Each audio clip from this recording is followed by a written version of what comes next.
and welcome to an Organized Chaos podcast. My name is Bobby Quarters. Chaos is here with me. Hey! Hey! So, we're here to talk about some movies, music, whatever else crosses our mind.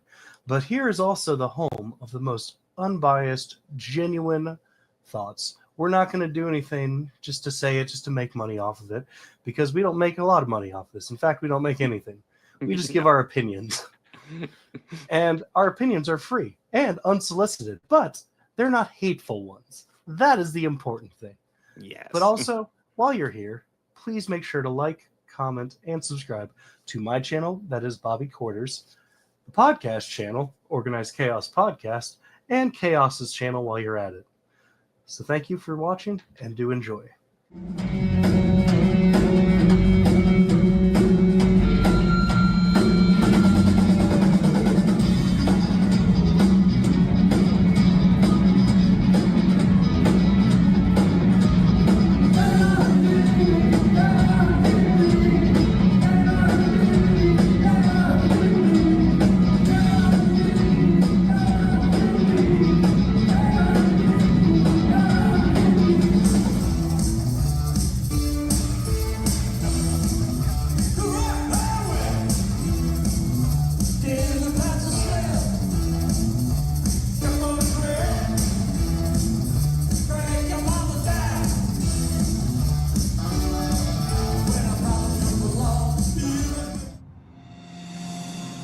Caleb.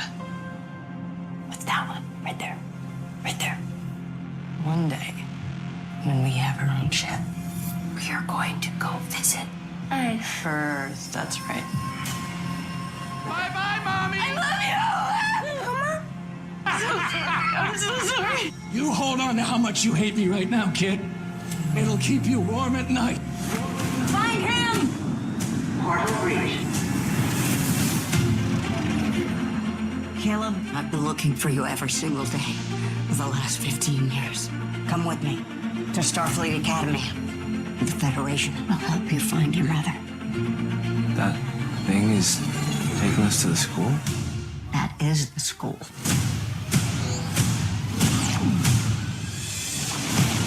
Being a cadet in Starfleet Academy means being open to the people around you. I say sometimes I feel invisible, but mostly awkward. Let's go! Show me you're worthy of this uniform! I want to be captain. I need to be captain.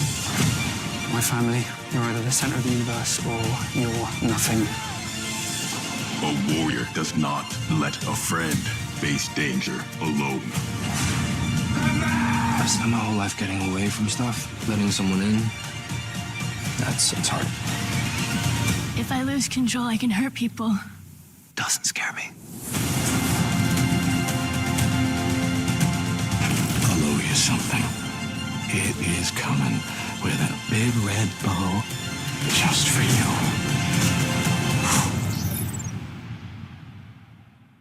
Is anybody listening? Man, why does everything have to be a full-on lesson in this place? Because it's a school, Caleb.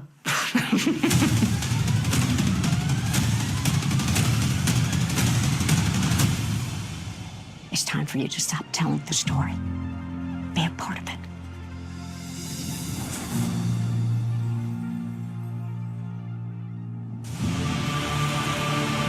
What's a pirate? A pirate is someone who has adventures and dreams and never, ever gives up.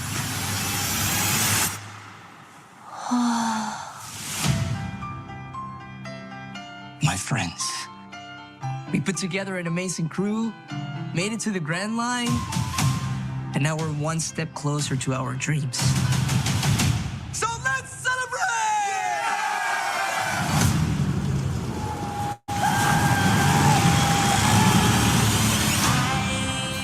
I'm sailing away. Set an open course for the virgin sea. The Grand Line is a dangerous place. Careful who you trust.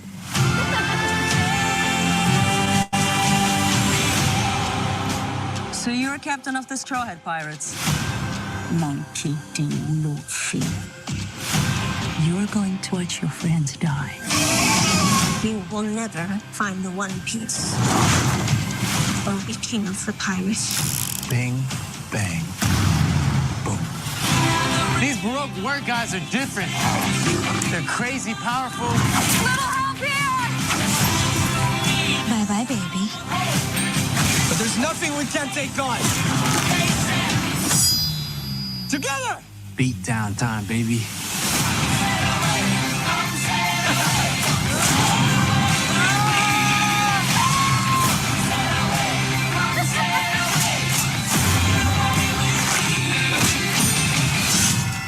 Now!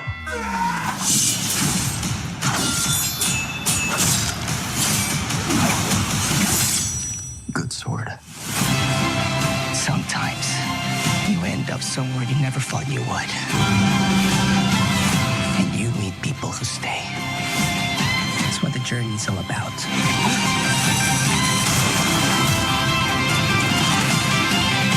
What are you? What is that?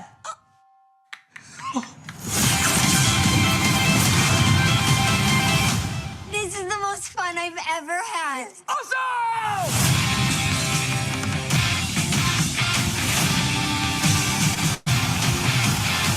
Doc! I need your help. Mabel, I'm in the middle of class. A class that you are enrolled in. Sup, Mabel? Come with me. The traditional methods to understand animals just weren't working. But we've done it, Mabel.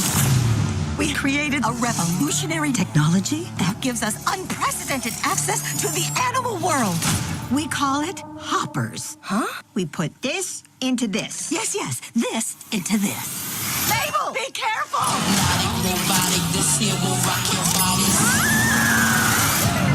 Whoa. And they were in the same den. No. I understand you. What you doing, lady? This is incredible! Hey, what's your name, Beaver? Mabel? You want to live here, you better learn pond rules. What are pond rules? Oh, I am clearing the rest of the day. Let's hear it for Mabel, everyone. Rule number 1, don't be a stranger. Looking good, Fran. Tom, Laquan, Tamara, Prudence, Pete, Peter, Petey. Yeah, it's crowded, but we're still alive. Rule number 2, when you gotta eat, eat. How did he get a little crown? That's your question? Fellow animals! The humans have stolen their last inch of land from us. There he is. We gotta fight back! She seems to have become a Joan of Arc type rebel leader. Mabel, we do not use hopping technology to upset the animal world. She found the button. The Animal Council has been summoned. The shrill beaver is right. Yeah! Their treachery ends here, now. Yeah! Let's squish the humans. Yeah! Wait, squish? They squish us! Why shouldn't we squish one of them? I really don't think we need to go all the way to squish.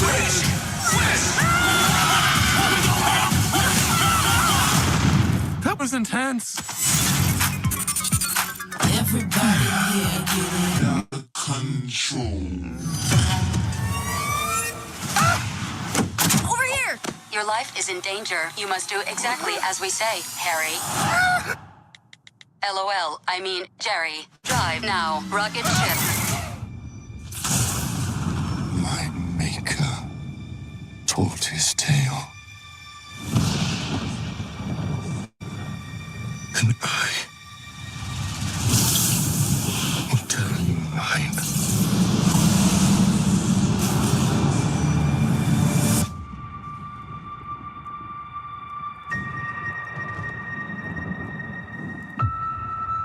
I remember pieces. Memories of different men.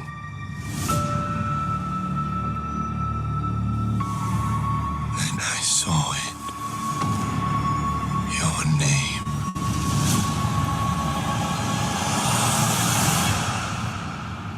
Victor Frankenstein.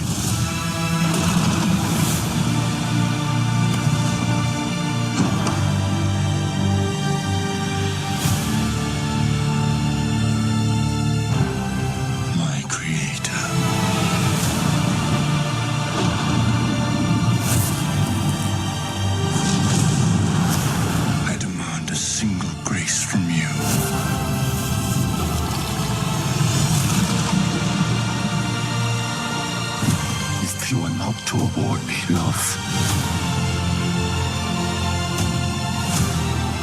then I will indulge in rage.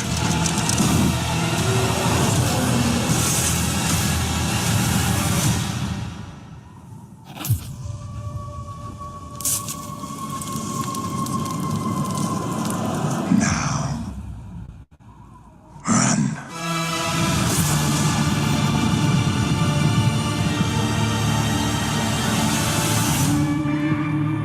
We've been gone a long time. We back now. You twins? Nah, we cousins. There are legends of people with the gift of making music so true. It can conjure spirits from the past and the future. This gift can bring fame and fortune. Will somebody take me in your arms?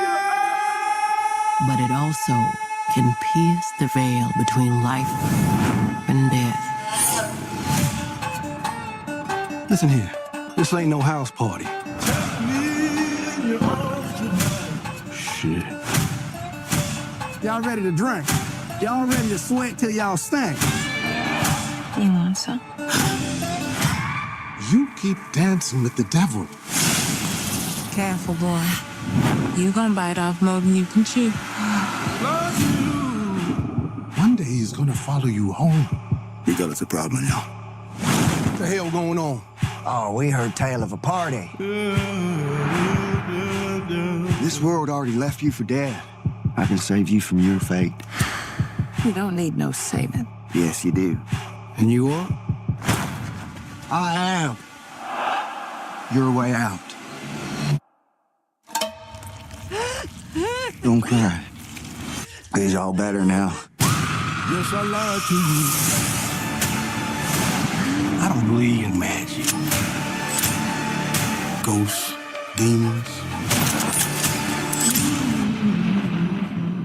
Just power. Somebody please take me.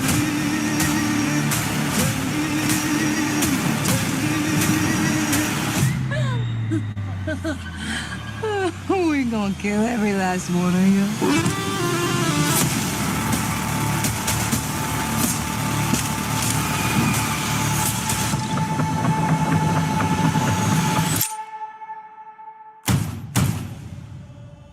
Hey, I ain't mean to scare you. Thought y'all done forgot about me in here. Come on, open the door, let me on out of here. Stay. It's you? Of course it's me, open the door. That ain't your brother.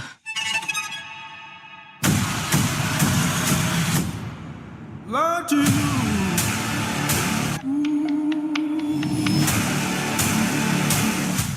Yo, smell anything? I think I shot myself. I can't do it. Okay. We'll do it live. Okay. We'll do it live. Fuck it. Do it live. I'll write it and we'll do it live. Fucking thing sucks. Hello. Hey. Hello. Buddy. Hey, yes, the fucking thing sucks. As it always does. It always Yes. does. Yes. How you doing, Bobby? I'm doing all right. Doing okay. Yeah. So, 2 days. So, well, I mean, we got some movies to cover. Obviously, we got One Piece, Starfleet Academy, Hoppers, and then we'll do the last bit of Oscar catch-up, which is just a refresher course on Sinners and Frankenstein. But we also have some Oscar aftermath to look over. Some, we'll look over the awards, what we thought, and some of the online reaction, which I think is kind of funny and true. Bill O'Reilly does. Yes. I mean, it's cool that he's able to pop in live every time and record that for us. But yeah. Other than that, he's a piece of shit. It's definitely great that we were able to get him on pro bono. Yes. And definitely not under a media act of free use. No. Yeah. No. He's live every week. The piece of shit. We give him water, and we give him crumbs. Yeah, yeah. Get him pissed off, you know. Get him pissed. Yeah, get him good and angry. We don't feed him. That's our secret. Yeah. He lives off a healthy diet of stale breadcrumbs and crusts, pizza crust. I mean, we were calculating it, and we were like, that's all he deserves. That's all we can. That's all we can manage. So yeah, it's like we keep him also in a cage similar to what the boys kept Translucent in the first season of The Boys, on a healthy diet of pizza crust and water. He has to clean up after his own mess. Oh Jesus! Yes, of course. I'm not doing that because that sounds because as stated in the intro, we don't make any money off this. So yeah, I'm not cleaning that. No. But it's fun to do. But yes, but yeah, we have of course, Chris. We spared no expense. Yeah, it's the finest moldy pizza crust. DiGiorno. Yes. No, we do Tony's brand. Ooh, oh god, Tony's. Oh shit. I think that's exclusive to our state only. I don't know. We could also do Jack's, you know. I mean, I think that's pretty much the same thing. True. But we starting off, we looking at these Academy Awards. We have the humanitarian award for Dolly Parton, which I mean, she's amazing. So yeah, fuck yes, of course. She's Dolly fucking Parton. Like, if you don't like Dolly Parton, well, first of all, fuck you. Second of all, like, I mean, how could you not? Like, she's been just an amazing progressive voice her entire life. So the program that she has for youth, even to get free books up until like what is it, like the 5th grade? Something like that. Yeah, like, that is awesome. She's a woman who would be quite a bit richer if she didn't donate all her money to like just fantastic causes like all the fucking time. Like, just nothing but love for Dolly Parton. She's a beautiful humanitarian. Yeah. Mm-hmm. And then we have the honorary awards, of course, go to people who have never won an Academy Award. This year it went to Tom Cruise, Wynn Thomas, and Debbie Allen. Tom Cruise has never won an Academy Award? No. Really? Yeah. I think he was nominated for Collateral a while ago. I'm trying to think of. There's probably other nominations. I thought he would have gotten a nominated like supporting actor, or at least he's got nominations, but yeah, he's never won one. No. Really? I thought he at least would have. Mm-hmm. But I would say Tommy the Cruise. Yes, that's right. One thing I will say is lots of people are talking about Delroy Lindo, who was great in Sinners, by the way. I rewatched that. He was fucking great. Really good that movie. Yeah. And do you want to know something amazing about Delroy Lindo? That Academy Award nomination for Sinners is his only Academy Award nomination in his entire career. Yeah. And for me, like, I get why he didn't win because I loved him as Delta Slim, but like, you know, I think there's strong arguments for Sean Penn. I think there's strong arguments for Stellan Skarsgård, who was my personal favorite. My strongest argument for this whole thing is if you're going to be nominated, have the decency to show up. Yeah. Sean Penn was not there at the ceremony. Do you think instead it's going to be like how he used to always say, "Hey, I've been to Iraq." Now he's going to start saying, "I've been to Ukraine." He might, but I think it's criminal that he's only got one nomination. I personally think they need to give him the honorary award next year. Because he's given us like pretty much a lifetime of amazing performances. I mean, like 60 performances to his credit, I believe. Something insane like that. And can you name a bad Delroy Lindo performance, a time where he popped up and he really half-assed it? But I could tell you one that I could think of immediately where he steals the scene. Mm-hmm. I mean, Congo pops up. Oh, God, yes. God, yes. He steals that scene. Yes. Yeah, he borderline steals the movie in one scene. He gets one scene in that movie, and he is like he's dominating it. In it. Next to Tim Curry. Tim. And Ernie Hudson and Laura Linney. Like, all great actors in their own regard. But steals that fucking scene with he just walks in his only scene in the movie and steals it from just with all of them. Yeah, like just with what are you doing to my country, you piece of shit. So yeah, I personally want to throw out there Delroy Lindo for the honorary award next year. Yeah, just I believe he's earned that quite easily. But now I know we're in the middle of a different verses, but I say we should like start watching more of his movies or just movies that he's in. Yeah, maybe we could. Yeah, but we have a bunch. We have a few different movie verses we need to get through before we start the Delroy verse. But yeah, hell, I haven't seen Get Shorty in a while. That's a fun one. Crooklyn. I haven't seen Crooklyn in years. I don't think I've seen Crooklyn. So. But first up is best casting. Well, it wasn't the first up, but this is the first one. I'm going up on IMDb, so we'll get to best picture last. Yeah. So this one was widely thought to be pretty winnable by Sinners, and I thought Sinners would win. Sinners was also my pick for winner. But this is also the first one where we started seeing that One Bell After Another was going to be the big winner of the night, because even though Sinners was expected to win, One Bell After Another took this one. One Bell After Another had good casting. I'm not going to begrudge that.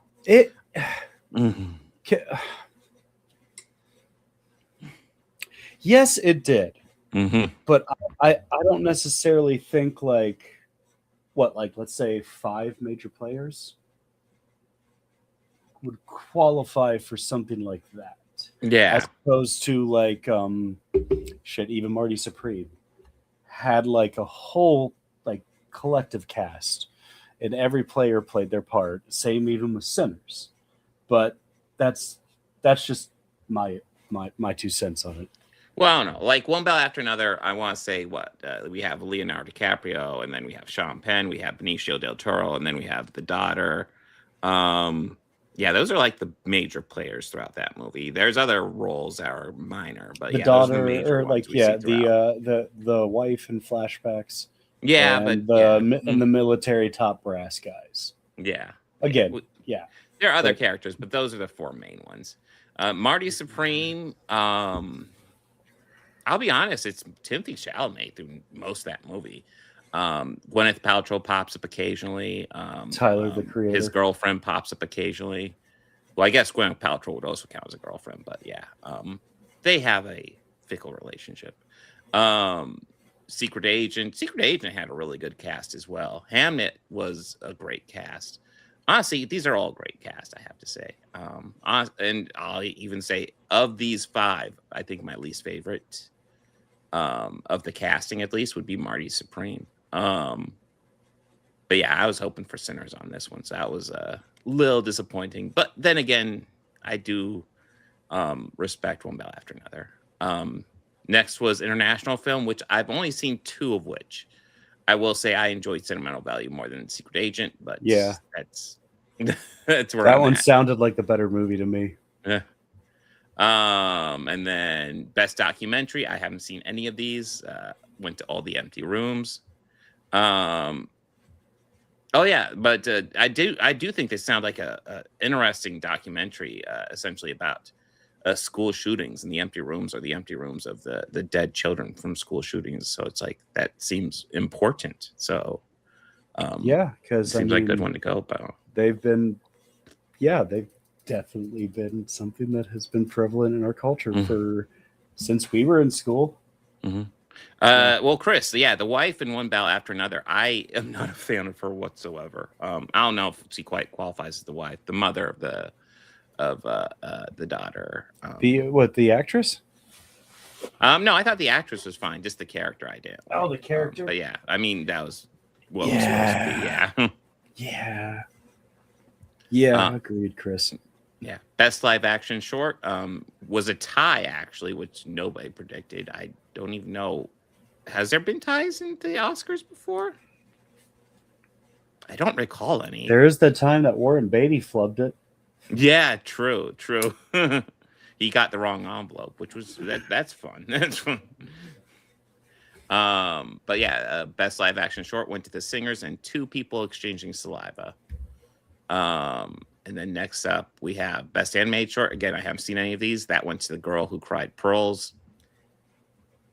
Sounds cool. Oh yeah, this was to my understanding, this was a movie done with puppets, which, yeah, that looks very cool. Just just looking at that style, right? I dig it. If you're not watching on video, make sure to watch the video, but it looks like a very cool style. Best animated feature, I haven't seen all these. It went to K-pop Demon Hunters, as pretty predictable. Out of the ones I've seen, I was leaning for Elio, but yeah, that one had controversy behind it, unfortunately, and I think that hurt it. Best documentary went to Mr. Nobody Against Putin. Sounds cool. I haven't seen it. Best achievement in visual effects, completely predictable. This went to Dances with Smurfs 3, everybody's favorite movie. Yeah.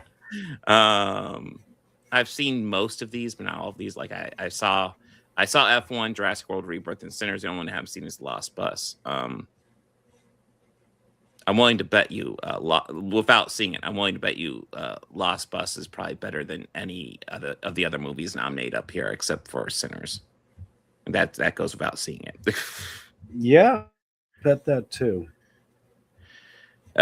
Best achievement for music written for motion picture, original song. It went to Golden from K-pop Demon Hunters, which I 100% expected, but I was also disappointed in, mainly because, like, especially rewatching Sinners, I lied to you. Like, not only is that song great, it's a great like blues song, but like the whole music video they do in the middle of the fucking movie to that song is amazing. The usage of that song is great.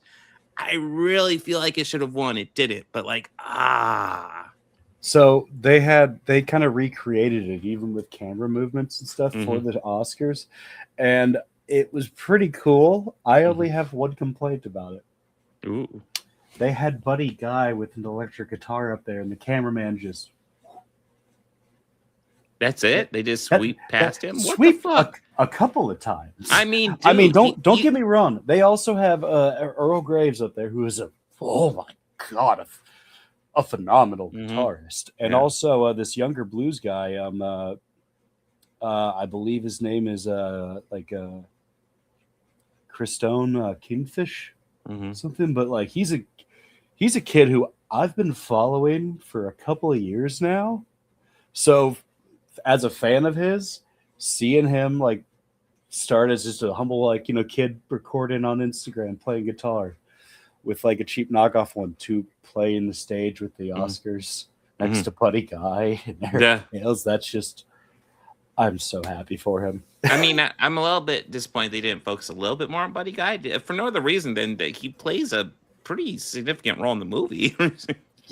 But I mean, they do a few shots, but it's just more of like not even a close up of Buddy. Like, yeah, the man wore leather suspenders and he brought back the polka dots. Like that's so cool. Just that's just me as not only a guitarist but a fan of Buddy Guy. Best achievement for music written in motion pictures is the first one I pretty much agree with. It's Sinners. Ludwig Göransson. Anything else that? Well, yeah, no, it had to be that movie. Yeah, I thought Frankenstein and Hamnet had solid scores. You know that he also has worked with Coogler for a while now. Yeah. Like he does good work. Oh yeah, no, Ludwig Göransson's been one of those kind of underrated heroes in the scoring business for a while now. Oh yeah, this is an achievement in makeup and hairstyling. I haven't seen all these, but Frankenstein was expected to win. It won. I haven't seen all I've seen is from this list is Frankenstein and Sinners. I haven't seen Smashing Machine or Ugly Stepsister or Kokuo. The special effects makeup in Sinners was really good. Yeah, but I mean, it was up against Frankenstein, and that was. They had to make an actor look like he was stitched together from parts. Yeah. And they did a damn good job of it. Yes. That was amazing hair makeup on that one. Best sound went to F1, which was completely expected. Listen, I don't like F1 at all, but it did the sound was crisp in that. It was well recorded. It was a very clean looking movie. I don't really begrudge it that. But yeah, I also would have been unhappy with Frankenstein One Bell After Another or Sinners jumping up out of nowhere and winning that one. I don't see, of all the movies I just listed, though, One Bell After Another probably had the worst sound. Probably Frankenstein or Sinners probably had sharper sound in my opinion, but is what it is. Achievement in costume design. I still don't. I'm sorry. I'm sure in the computer they had to design costumes in the computer in Avatar: Fire and Ash, but I feel like that's more special effects than actual costume design. I'm sorry. It just. I agree. It's not the same. I don't get why it was nominated, unless we're talking about the human military uniforms, which. What? Yeah. Chris is on F1, the only goddamn nomination it deserved. Yeah. I agree with that on, I assume F1. But Frankenstein won this one, and yeah, it had great costumes. Hamnet had great costumes. Sinners had great costumes. Mari Supreme had great. Yeah, all these were solid nominations except for Avatar: Fire and Ash, which I don't know why that was nominated. I really don't. To appease James Cameron's ego. I guess. I mean, no, just to appease his ego. Because dude, you're not getting the Best Picture nomination this year. You did the worst Avatar movie. Sorry. You just yeah. Best achievement in production design between Frankenstein, Hamnet, Marty Supreme, Sinners, and One Bell After Another. Now, all of these had good production design. Again, I would say probably my least favorite of this bunch, as far as production design, would probably have to be One Battle After Another. Everything else, I think, had much better production design. Frankenstein wins this. I think it's a worthy win. That's a great fucking looking movie. But yeah, Sinners, Hamnet, and Mari Supreme all had great production design too. Best achievement in editing. I was like rewatching Sinners. I was really hoping it would win this one because the editing in that is like really well done. Like it knows when to be jarring, but also knows when to like just sit on a shot for an uncomfortable long time. Like I love the editing in Sinners. I rewatched Sinners today, and I realized there's a lot of shots in there that I just love. Yeah, like, absolutely love. And one of them is the very last shot in the film where you see Preacher Boy sitting in the back seat and Smoke and Stack are there. And the camera pulls back and you just see that Mississippi skyline and them traveling down that look. Oh yeah, that is beautiful. And I know a lot of it is the camera in the film that they filmed Sinners on. I do know that, but that's a beautiful shot. Like, oh, you knew you had some magic when you lined that up. The winner on this one was One Bell After Another, which, I mean, I'm somebody who loves One Bell After Another, and even I think it's a well done movie, but like I won't call the editing anything special. I would have thought F1 would have got it, just for how faster paced the action is and how more precise the cuts have to be. I just with that one, I mean, sure, it's if it shows like wartimey scenes and action paced scenes, yeah, that's really hard to do because there's a lot of moving parts in that, and you gotta keep everything, like you gotta remember where everything is, even when you change a position of the film or like a camera position. So yeah, but like you said, Sinners knew when to be scary and when to be like, we're telling something serious. So your focus needs to be on the player or the principal players doing their dialogues. So yes. I'll also shout out Marty Supreme here. Marty Supreme had a very fast paced story. And the editing helped carry that. Yeah, the table tennis shots. But yeah, One Bell After Another won that one. And again, as somebody who loves One Bell After Another, I'm not, the editing's fine. I think it's more just winning because it's winning a lot. Okay, achievement in cinematography. This was between Sinners, Frankenstein, Marty Supreme, One Bell After Another, and Train Dreams. Again, I get all these nominations. One Bell After Another, a bit less on this one. Again, but I was rooting for Frankenstein, but Sinners won this one, and I am not unhappy that Sinners won this one because Sinners is fantastic Beautiful. and the cinematography is amazing. It's beautiful. Yeah. So even though it's not my pick, I do not begrudge it that because fucking great. Best adapted screenplay. This one to One Bell After Another against Begonia, Frankenstein, Hamnet, and Train Dreams. That one works for me. I could that's probably my favorite of the bunch up there. What was that, Bobby? No, I agreed.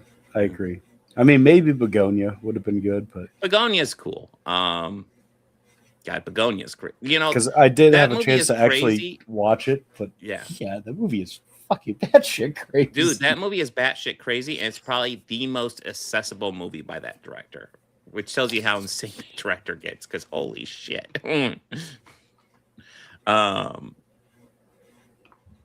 Best best original screenplay. This is between Sinners, Blue Moon, It Was Just an Accident, Mari Supreme, and Sentimental Value. This went to Sinners, which was written by Ryan Coogler, and I was so fucking happy to see Ryan Coogler get an Academy Award because I was like, I don't think he's getting Best Picture. I don't think he's getting Best Director. At least he's getting Best Original Screenplay because he deserves an Academy Award for fucking Sinners. I didn't think he was going to get either of those. I was hoping he would get Best Director or Best Picture. Yeah, I was more hopeful for Best Director, but I wasn't. I was kind of being realistic. I'm so pleased he got it for his writing. Yeah, that's even better. Better than that. Yeah. Well, I mean, I feel like he's one of the best newcomer directors. I guess he's not really a newcomer. He's been around for 10 years now, but like, yes, he has. Yeah. I mean, he like, with the exception of Wakanda Forever, I think every single one of his movies is a fucking banger. There's a guy I work with where he was telling me, he's like, I don't know, like, I love it. I enjoy it, but I feel like the more I watch it, there's something more I miss. And I just don't know exactly what it is I'm missing with this. Like, he's like, I don't hate it. Don't get me wrong. I feel there's something that I'm missing or I'm just not getting about it. What movie is this? Sinners. Really? And I was like, I mean, other than the obvious subtext, like the persecution, she's like, no. Yeah, I love all that. But just, again, I don't hate it. But I just keep rewatching it, trying to figure out what that thing is. Yeah. And I told him, like, have you watched anything else of him? Like, not even the Black Panther stuff, but anything else by Coogler, like the Creed movies? No, I'm like, okay, well, you should get into those. But before you do any of those, you should just watch Fruitvale Station. Yeah. It's the very first thing that he and Michael B. Jordan did together. And wow.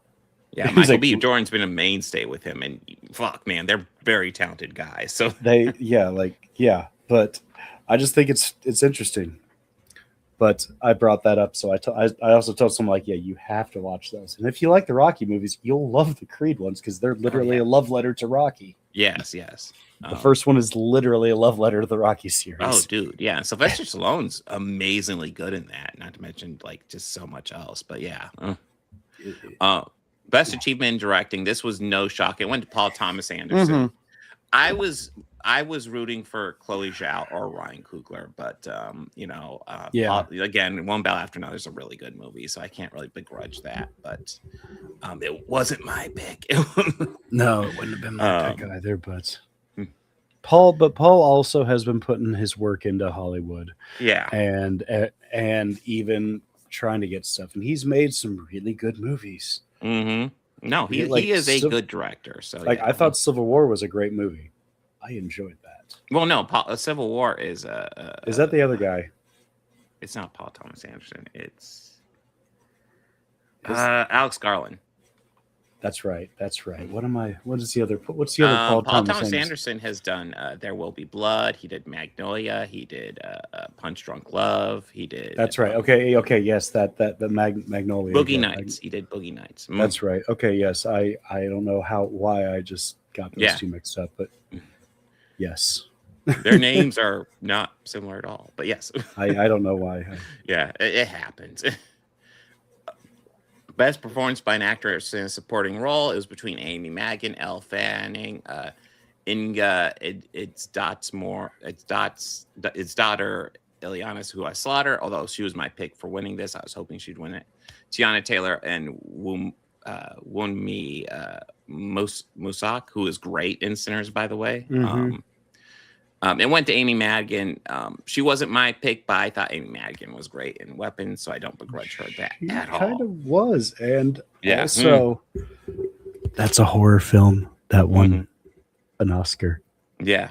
Yeah, no, horror Sinners is one of few, but like year, yeah. horror rakes him in this year, and I'm very pleased about that. And then best performance by supporting actor: Sean Penn, Benicio del Toro, Stellan Skarsgård, Jacob Elordi, Delroy Lindo. First of all 5 of these great performances. It went to Sean Penn, which was completely expected. His Colonel Lockjaw is legit a scene stealer. Piece of shit. Oh yeah, he's a complete piece of shit, but a scene stealer. I love Delroy Lindo as Delta Slim in Sinners. Rewatching it is like, God, he is really good at this. He's good in everything. I think that's the issue with Delroy Lindo. He's so good in everything that people just take him for granted. Yeah. But like he is fucking amazing. Let's be real. Stellan Skarsgård did a much more subtle and nuanced performance in Sentimental Value, which I really liked. But yeah, all these are great. Best actress in leading role went to Jessie Buckley, which was completely predictable, but in my opinion was also the best performance of the nominated one. I was kind of hoping for Kate, but Song Sung Blue, she was good in that. I think this is a really stacked category, to be honest, but it was stacked this year. And I'll be honest, I think of the 5 nominated, I think hers is on the bottom of my list. Okay. But yeah, I mean, Rose Byrne was also great too. Rose Byrne was phenomenal, and if I had legs, I'd kick you. I would not begrudge her win if she ended up winning. I mean, yeah, like we said, it was stacked. Emma was great. Everyone was great. Yeah, this is a stacked category. It's like all these people are nominated. It's like, I get it. Best actor in leading role. So Michael B. Jordan, Timothy Chalamet, Leonardo DiCaprio, Ethan Hawke, Wagner Moura. This is a pretty stacked one too. I'd say of the ones listed on here, Leonardo DiCaprio is probably he's fine in one battle after another, but like he's not the standout in my opinion. I think the name of the actress is Chase Infinity, but the one who plays his daughter, I think actually, I'd say Sean Penn probably stole all the scenes in that movie. But after that, I'd probably put Chase Infinity and then probably Benicio and then Leo as far as ranking performances in that movie. Yeah, Benicio stole that. Yeah, Benicio stole a lot of scenes too. But I was really expecting Timothy Chalamet to win this one, but I was rooting for Michael B. Jordan. So like when Michael B. Jordan actually won this, it's like I'm happy taking that L. Give me that L because Michael B. Jordan's been an amazing actor for years. Yeah, give him some love. And yeah, I was very thrilled that he won. Like I just happened to tune in right as they would like finished listing best, and the Oscar goes to. So I was sweet, just the one I wanted to see. Yeah, and then holy shit, he won. Yeah, yeah. Holy shit, he won. I mean, he was great in Sinners, but he's been great in everything. Like everything. Hell, he even did all he could in that terrible Fantastic Four movie. But fuck. Yeah. To be fair though, yeah, he also had Miles Teller to act off of. True. And they both are great. Yeah. Talk about a movie with a great cast and just terrible. Oh God, horrible execution. Yeah. But no, he was great in that. Like, I mean, I think he should have. After we watched Fruitville Station, I thought, man, it is criminal. He has not gotten any accolades for his performance. Like, he is a phenomenal actor. He is great. And he was just so young in that one too. He was great in Black Panther 1 too. He was an amazing villain in that. Did you know that one of his first roles was on an HBO series? You may not have heard. You may or may not have heard of it before. It's called The Sopranos. That must be one of those indie series. I don't think I've ever heard of it. He plays a flashback scene when Tony's a kid. And he goes and sees his dad get arrested, and he drops off in the neighborhood. One of the neighborhood kids of where he gets off the bus, he throws the candy bar down. The kids chase him. He was one of those kids. I saw that, and then I went back and I watched the clip, and I looked really close. Like, shit, that is him. Mhm. Oh, that's awesome. I will also say it was a quick cameo performance in that terrible Space Jam movie they did a couple years ago. But like he got the one funny joke in that movie. Because essentially they were like, oh, you need some help. Let's bring in Michael Jordan. And then comes in Michael B. Jordan. He's like, that's the wrong Michael Jordan. That's pretty funny. Yeah, that is good. That is funny. And And then I think we're at Best Picture now. This went to one battle after another with F1, Frankenstein, Hamnet, Mari Supreme, Sentimental Value, Sinners, Train Dreams, Secret Agent, and Begonia all up for the award. While all these, most of these are pretty good movies. F1, whatever. You might be shocked to hear that I was not a huge fan of F1, but one battle after another is a great movie, so I don't begrudge it. I was really pulling for Hamnet, but I didn't think it would win it, and I would have loved Sinners, but it was really, I'll be honest, it was a two movie race towards the end. It was pretty much heavily leaning towards one battle after another, and if it's not going to be that, it's going to be Sinners. So even though I would have loved Hamnet winning, I was kind of more pulling for Sinners because it was the one that had a shot. Because it's almost always like the whoever wins like best director. Yeah, usually their movie will always win. I want to say probably like 80% of the time it's best director and best picture go together. Which makes sense. Now that we did the Oscar recap, it's time to get into the controversy. Oh, yes. What would you like to go into, Bobby? Well, what was the stuff you've been seeing? Because the most things that I've been seeing is stuff kind of really going on the hate train for Chalamet. I've seen people saying... And then I've seen defending to the point where it's just kind of, all right, just calm down. 3 things I've been seeing a lot. People saying Delroy Lindo was robbed. And it's like, I want to say he was robbed, but he was great. And I think he does deserve way more nominations than he has. And he deserves at least a Lifetime Achievement next year because he's fucking amazing. The other thing I've been seeing is people celebrating that Michael B. Jordan beat Timothée Chalamet, which I 100% get. And then people saying that Timothée Chalamet was robbed. And I'm like, listen, man, he was good in Mari Supreme, but no, Michael B. Jordan was better. I'm sorry. I saw somebody use their argument like he should have had one back for Wonka, and I'm like, whoa, okay, let's just take a second there. And that film was terrible. First, you see, I was okay with Wonka, but honestly, I would put Dune over Wonka if you're talking about nominations. But my argument was I still stand by my opinion of it. It's a film nobody asked for nor wanted. That's all I have to say about it. But I don't know. And the Dune ones, yeah, sure, okay, they're good. I mean, kind of sacrilegious, kind of doing something that David Lynch already did, but okay. Yeah, but hey, Denis Villeneuve is really fucking good. Yeah. Okay. But we could agree to disagree on that one. But I think the big thing is I've also seen was there were people from who was watching the broadcast who was saying I've seen lip reading and he was hiding behind a fake smile the whole time, and it was just, well, he was probably a little salty that his movie wasn't winning anything, Yeah. Another thing I've seen brought up because people point out that Mari Supreme didn't win anything.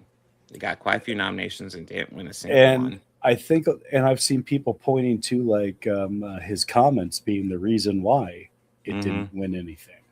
And I kind of want to tend to lean towards that school of thought because it's kind of foolish to attack the arts when you're about to be attending an award and you have skin in the game, if it were, in awards season, to be attacking any form of art, especially one of which is essential. Actually, an argument could be made for both. Is film could trace its roots back to both opera and ballet. So I just like it still started on the stage. That's where I started. So I can understand a lot of the backlash and like hatred for him. I've always thought he was just kind of a crummy, overrated actor.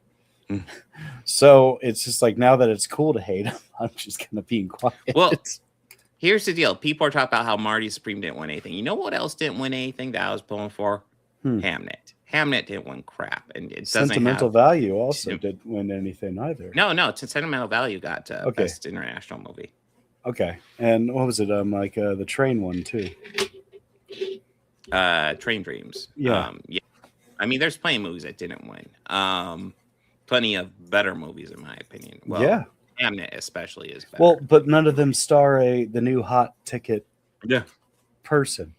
Well, I don't know. Jesse Buckley seems to have a star rising. Do you think that they pushed the Dune 3 trailer No, and that's out? where I'm wrong, because Jesse Buckley won for Hamnet, so I'm wrong on that one. So do you think that they pushed the they pushed the Dune 3 trailer out to kind of be like PR for this? Possibly. I don't know. I think maybe to get a little bit of boost off this, because like I'm sure Marty Supreme's getting a little bit of boost just for being nominated as often as it was. I know it's coming back to my local theater again this weekend, so so is Teenage Mutant Ninja Turtles too. Well, yeah, it's 35th anniversary. It's awesome. I don't know if you're aware of this, but that's the one where they don't use their weapons and fight two mutants that are not Bebop and Rocksteady. Yes, and that is also the one that features the Vanilla Ice. Oh my god, that movie is like terrible, but like it's fun. Cool. I kind of love it. Yeah, it also has David Warner giving way better performance that movie deserves. Being upstaged by an animatronic in some scenes. Yes. But you know what? Being totally cool with it too. but treating it as if it's perfectly normal. Yeah. Like, oh, this is every day for me. Yeah, like giant talking rat. Okay. He's just more remarkable. Like, how I kind of think a scientist would react. Yeah. Like, he would just, this is amazing. Yeah. But yeah. Sorry, we got derailed talking about Ninja Turtles. Yeah. Anything you want to add about the Oscars? I don't know. I think like other than the Chalamet controversy, like I don't know. Allegedly, he fell on the stairs. I heard that. I don't know. I just see one still photo that doesn't look too believable. So I just listen. Timothy Chalamet was good in Marty Supreme. Michael B. Jordan was better in Sinners. I'm not going to argue that. No, I'm just saying. I rewatched Sinners today, and yes. Oh my God, yes, he was great in that. I mean, maybe it was like through like some rose-tinted glasses just because I watched it after the win. But just, he did good. He was great. Yeah, overall, we had solid nominees this year. Are we ready to cover normal stuff? So let's start the show. We're almost an hour in now. The rest of the show, yeah. Oh, that's right. We're going with One Piece. One Piece season 2. We did the first 4 episodes. And I will say, watching the first 4 episodes, I wanted to just continue because I was like, this season is kind of like, I feel like it's like the first season where it starts off a little slow but builds, and I feel like it started off a little slow because the first episode I thought kind of drug at times for me. I did too, but it built. Like the second episode, I was like, okay, I like the spirit of this one, and then episode 3 and 4 was just like fucking fire. I don't know, man. That episode 2, part of that kind of broke me a little. Oh yes. So yeah, we'll break them down a bit here. So episode 1. They go to the big Loge town, the big pirate town where the guy who found the One Piece was captured and executed. It's this big big marine town. And Luffy is, of course, thrilled to go there and visit.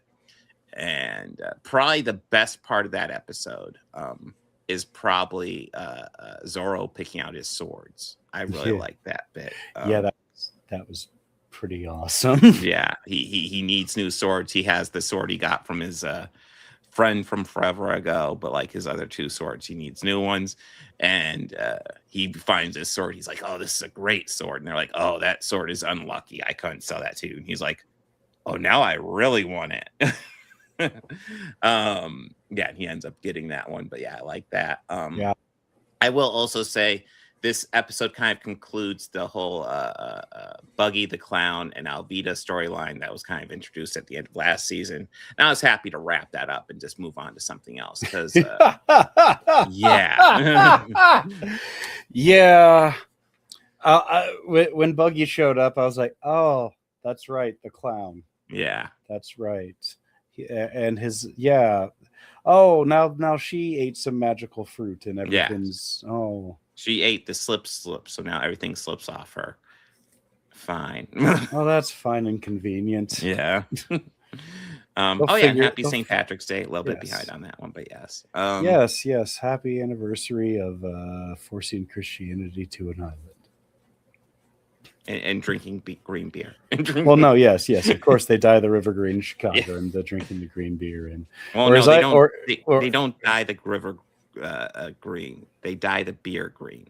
No. Chicago, they dye the river green. Oh no! Listen. So that's a joke I tell. They dye the beer green, and everybody just throws up in it. The river ends up green. That's funny. Oh yeah. Oh yes. So, but anyways, yes. Happy amateur night to everybody. Yes. This first one was good, but yeah, the clown. I'm kind of happy we wrapped that up. And then we introduced a new big villain, which actually I'm surprised we haven't seen any other. So we introduced actually 2 big villains, one we see again and one we haven't seen yet again. One is the big Marine called Smoker, and I'm not sure what I think about him yet. He's a dick. Well, he is a dick, yes. I think he's a dick. Yes. First impression. Mm-hmm. But the other villain is Miss All Sunday, who I'll be honest, like she's kind of fucking terrifying.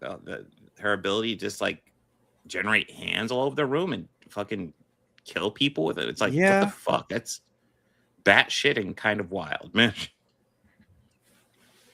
But that is also introducing what seems to be the big villain this season, which is Brokeworks. Yeah. Where they're dealing with all these guys now called Mr. 9. The last one we saw was David Daltmalchin's Mr. 3. Which immediately I was like, yeah, that's him. Just like leaning in going, yeah, that's him. Dude, David Daltmalchin, I swear, he's probably one of the harder working guys right now. He's popping up in a lot of stuff. And he, obviously I always think of him from Batman Begins because that part is just so memorable. Yeah. Oddly enough. And the first time I even watched it, I was like, I got a question. Why the fuck is that guy not playing Jonathan Crane? He was good. Like, why the fuck is he not playing John? I mean, I love Cillian Murphy, but yeah, the fuck isn't he playing him? Mm-hmm. He's good. Well, he's getting opportunities now. And besides, he played a more badass character anyways. Mm-hmm. He played Polka Dot Man. Dude, Polka Dot Man is fucking awesome. The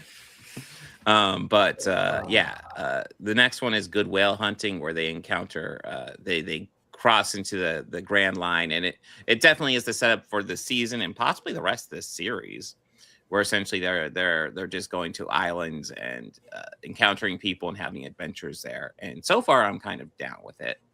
But this is where they encounter an old man with a whale who is constantly trying to break through and get. The whale had this old pirate crew, and the pirate crew left and never came back. And the old man's just been trying to take care of the whale since then. And it actually is a very sweet story once it starts getting broken down, of just about how, listen, the pirate crew left you, but this old man's been here the entire time taking care of you. He stayed. It's like, yeah, that's actually very sweet. I like that story. Yeah, I did too. I just didn't like watching the whale ram its head into. Yeah, that was upsetting. That was very and all the scars upsetting. on its head. It's like Yeah, when I was a kid, that. my grandmother, she had this old property that was like back in her that she went when she was a little girl, but like it was up in Massachusetts, like off the coast, and there'd be boats that would always go out, and she'd take me and my cousins out when we were little to go see like whales and stuff. So like it like brought back warm memories, but also like and thinking if I saw that at that age, that would have crushed me. But we also learned about whaling at that age too. So always, just whales are cool, dude. Yeah, they're awesome, they are majestic creatures. And fuck people who hurt them. I just want Yes. all the bad things in life to happen to them. So this one just, it kind of broke me a little. So now we need to rewatch Star Trek 4. But Oh yeah, because like I said, hey, you know what? Yeah, as bad as it is, that's just they're protecting whales, so that's cool. yeah, no, I'm I cool with love it. Star Trek 4. So Yeah, they're protecting whales. That's fucking awesome. yeah. I'll fight somebody over that.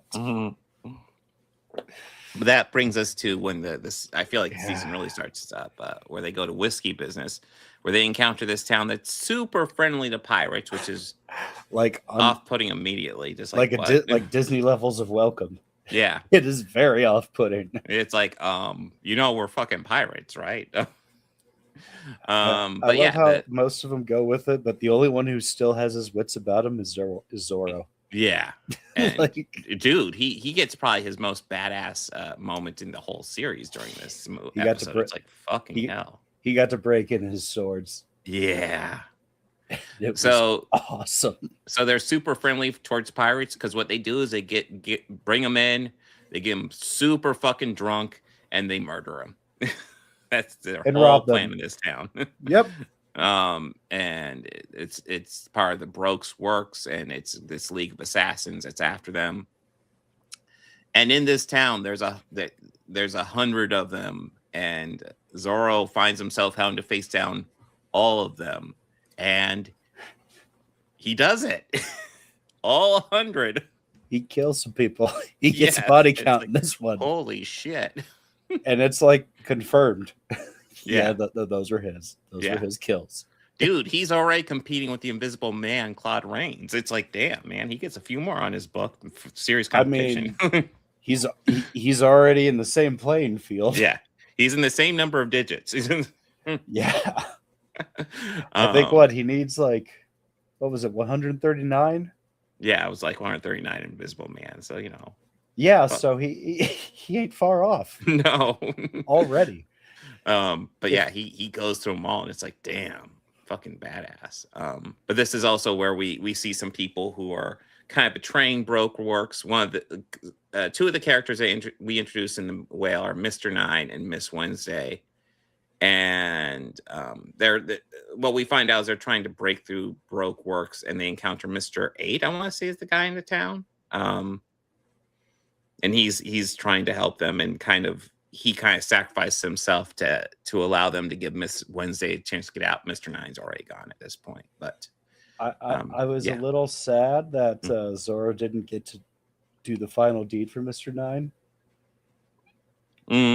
Or at least Chef didn't get to punch him. Mr. Nine was a wormy guy, but I don't know. In the end, he was semi-honorable, so it's like, yeah. Yeah, I was never a huge fan of him, though. I wanted to see the chef just punch him in the mouth.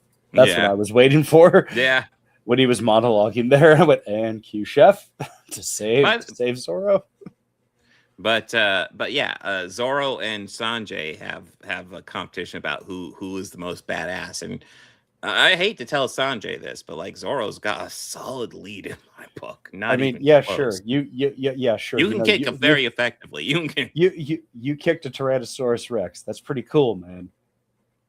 My man took on 100 guys. Yeah. And killed them all. And he won. Didn't but yeah, take much damage either. That's the crucial part. But yeah, you brought kicking a Tyrannosaurus Rex. That was episode 4, Big Trouble in Little Garden. here they encounter two giants who have been fighting forever, and Brooks works kind of sets him up so one of them dies like dishonorably, which was really kind of fucking sad. But yeah, this is an episode. I believe this is the episode that introduces David Daltmalchin's Mr. 3. And I'm interested to see exactly where he goes. Yeah. It leaves off with a cliffhanger. Really excited to see where it goes. But yeah. Because it looks like some of the game is possessed or something. Yeah, like yeah. Zorro It's and Zorro, Luffy, and who's the other one? Navigator. Yes, Nami. So Nami, so they have Miss Wednesday, Usopp, and Sanjay left. Yeah, we'll see what happens in the next episode. But yeah, the paintings ending up on them, mind whamming them are the little, like, I don't know what's going on with that, but it's kind of twisted. creepy. Yeah. Kind of creepy, but yeah. But yeah, no, like I will say, like going through this, I am appreciating. Like, I really like the whale. I really like the giants. There's some cool characters being introduced this season that I really the giants. That was a really good story. Yeah, and that was a tragic end for them too. It's like, fuck, that sucks. But yeah, there's some. I'm really like the season. Like I said, I felt like the first episode was doing some housekeeping, cleaning up some of the mess of season 1, which wasn't even that messy. But like, I feel like they're like, okay, let's resolve this buggy stuff because we don't need to stretch this out anymore. Thank you. I mean, obviously, he's kind of like, fan favorite. Yeah. They were giving him that sort of energy, I could tell. Mm-hmm. And like how he was and how he hammed it up a little. Yeah. But, absolutely. Yeah. Mm-hmm. But after that, it picks up for me. Yeah. I get distracted with when the actor who's playing him is on, because I'm trying to like see like, okay, is he wearing just a big fake nose or is that just a giant prosthetic? Mm. Because it has nostrils all connected as one. I don't know. It's I noticed it in season 1, and it's distracting for me whenever Buggy's on screen. I could see that, yeah. But yeah, and I'm listen, Happy St. man. Patrick's Day, wow. Like, I know Sanjay wanted to take credit, and it looks like he got a solid kick on that T-Rex. But like, I'm sorry, the T-Rex went down through the sword. I don't want to. Fuck that sword through the gut is gonna take down a T-Rex faster than a fucking kick. Like he sliced him open. Yeah, I'm sorry, but yeah, his guts are spilling out a bit. Like, that wasn't your kick. You weakened him, yes. It was a solid kick. All credit, solid fucking kick. Hey guys, to be fair, it still counts as one. All right, just Lord of the Rings rules. It still counts. Yeah, as one. true. That's still one. It still counts as one. After Legolas takes down the whole fucking elephant, that's still one. I mean, there was probably like 8 archers on that thing just on the back alone. Mm-hmm. But he was only targeting the elephant, so it's one. Not to mention how many it fell on. Yeah. But again, yes, just one. But yeah, I'm enjoying this. I'm excited to wrap up the rest of it. I'm probably going to start it tonight after this show, actually. But yeah. I might start Daredevil. Yeah, I'm really excited to dive back in. Anything you want to add, Bobby? No, I'm excited to dive back in. Yeah. I have a feeling since with 2, how that one kind of was kind of really hitting in the feels, and I noticed they're kind of salt and peppering a little bit more of stuff like that in. Mm-hmm. I just have a feeling like, there's going to be some hurting at the end of this. I feel it coming already, and it's there might be, yeah. I just is this going to be like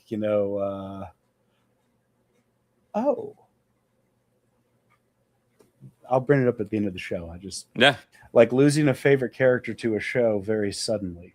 Oof. In a film. Mm-hmm. We should talk about that. But yeah, we can bring it up once we'll talk about it. Actually, let's talk about that in between the main topics and the Oscar topics. So, we're on the main. We already missed that. We're already in the main topics. Well, no, the Oscar topics. Okay, being, yes, Frankenstein sorry. and Sinners at the end. Okay. Yeah, I love that you knew immediately what I meant. No, you said that. I was like, oh yeah, I know that one. I know exactly what he's talking about. Because I definitely want to talk about that. Yeah. Because I'm excited. And I know there are people who aren't excited and kind of fuck them, but we'll get into it. They can go fuck themselves. So Starfleet Academy. Wrapping up with the last 4 episodes of season 1. Yeah, you want to talk about some stuff that was just kind of gut-wrenching at times? Yeah, this was a great end to the season. No, it was a great end. So I think episodes 8, 9, and 10 were fantastic. I'll be honest, episode 7 is probably my least favorite of the series so far. Agreed. Like it was a decent setup. So Darum gets abducted. Jaden sees him get abducted and teleports over to try to help him. And they go over to his planet, and it turns out he's getting married. And it like a lot of this is giving me like a mock time vibes from the original series, except so much fucking worse. So he has an arranged marriage, and he has to get married now. And Jaden's gonna be his cosign, who is essentially his best man. Yeah. A lot of this feels kind of forced, and we know exactly how it's going to play out. And one thing that I thought was atrocious. So, like, all the scenes on the planet were just the worst blue screen ever. I swear, it looked so fucking fake. It was terribly distracting. Yeah, like and dude, the wide shot at the party, yeah, where we see the Klingon in the foreground in the back. But like, I think all the arches and everything that was like set made. Yeah, but everything else was just, all the background was completely fake, and it looked. And it was just something where like you guys are filming in Southern California. Like you could have found somebody's backyard. Well, dude, again, like in Amok Time, which I feel like this episode borrows from, much better episode of the original series. So that's like super dated sets and stuff like that. But I will take that super dated, cheap set over this terribly CGI background any day of the fucking week. That was a little distracting. Yeah, any day of the week, give me a cheap fucking set over that. And I'll admit, when my icon popped up for next episode, I was like, oh, thank God. Yeah. Oh. Well, thankfully, the next episode was Life of Stars, which that's a big Sam episode, but like it's also a big Doctor episode. Yeah, might be my favorite of this set. I love this one. I figured you would love this episode. Oh yeah, because of that. Yeah, and watching it kind of going like, I didn't know if you had watched it, but when I got to it, I wanted to just say like, this episode is his name, and then I get it. Mm-hmm. I get it. I see why he's your favorite. I get it.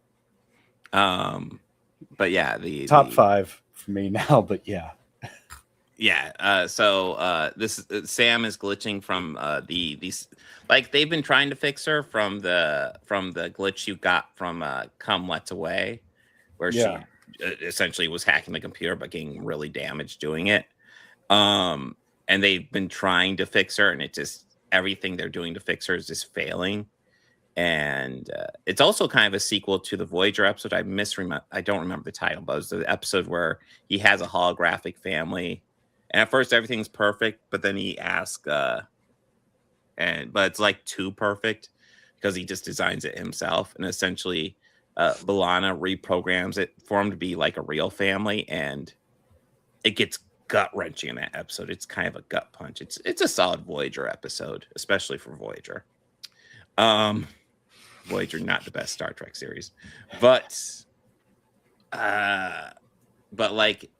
I like how it deals with the Doctor after that event of that, what happens in that episode of him for like 1,000 years, essentially deciding I'm not going to get close to anybody.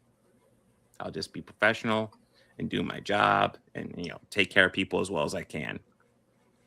And this episode kind of forces him, like, if you want to save Sam, you have to take care of her. And he pretty much becomes her father this episode, which I thought was really sweet. Yeah, I really like this one.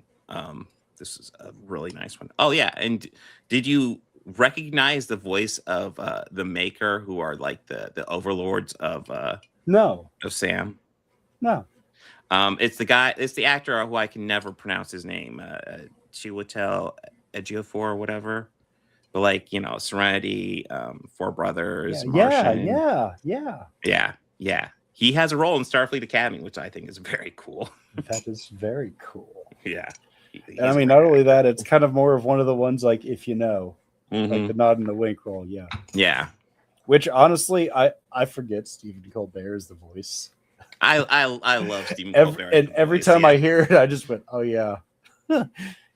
You fucking nerd, Stephen. Yeah. Dude, Stephen Colbert's loving being on a I Star know Trek that. show. I know He's that. like, yes. I would too, even if it was that. Like that's it's just hilarious. But the next two are a two-parter where Caleb finds his mom. Yeah.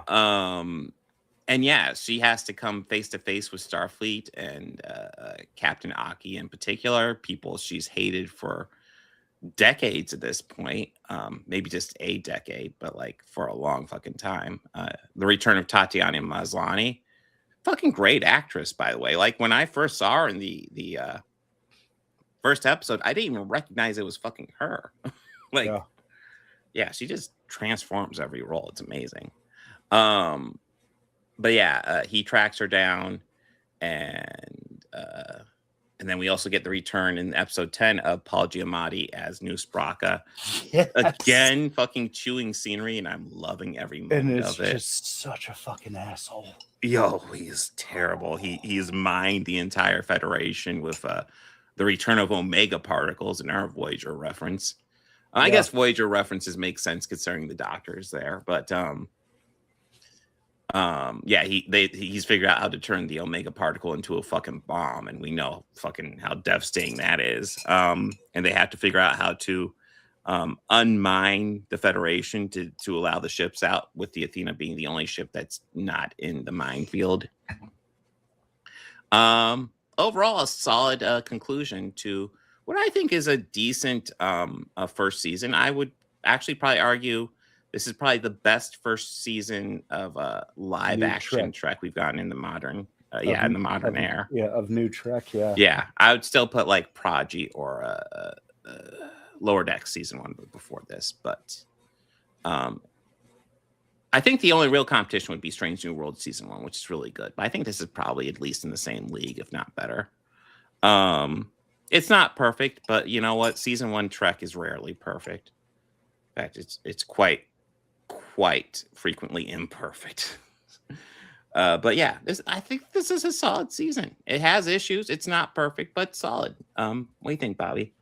Yeah, I thought it wrapped up really nicely. Yeah, definitely. Yeah, this is probably one of my more favorite of new Trek.